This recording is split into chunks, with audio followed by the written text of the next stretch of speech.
The people of Hiroshima are remembering one of the most horrific days in history. 68 years ago, the crew of a U.S. plane dropped an atomic bomb on their city. It was the first time a nuclear device had been used in an attack. The survivors are growing old, and many are desperate to pass along their stories. NHK World's Hiro Morita reports from Hiroshima. People from Hiroshima perform this rite every year. They gather with visitors from around the world. Together, they reflect on the events for which this city is known.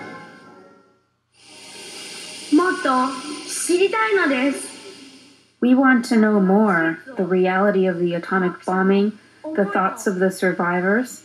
We want to spread these ideas far and wide. More than 50,000 people attended the Hiroshima Peace Memorial Ceremony. They came to remember the day in 1945 when their city was destroyed. People here stop every year at 8:15 in the morning, the time the bomb was dropped.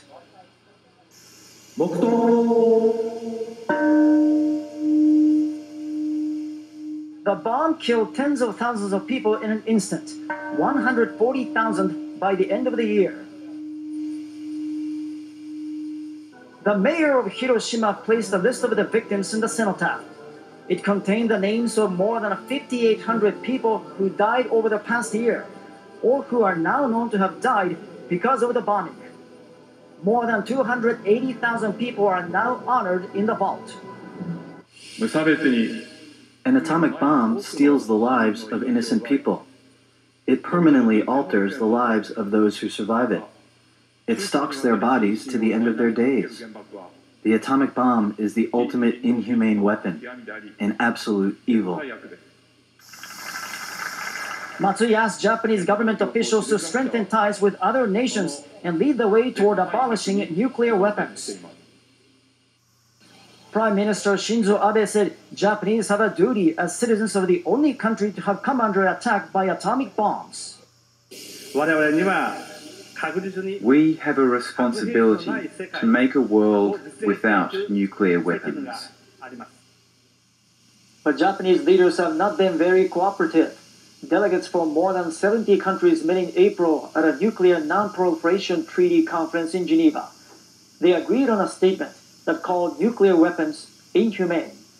Those from Japan refused to sign.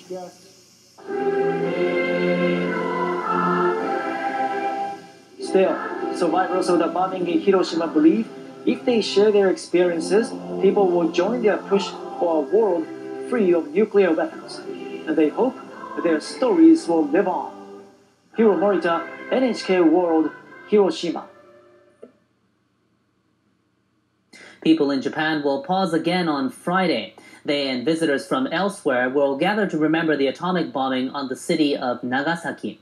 We'll have live coverage of that memorial beginning at 10:30 a.m. Japan time.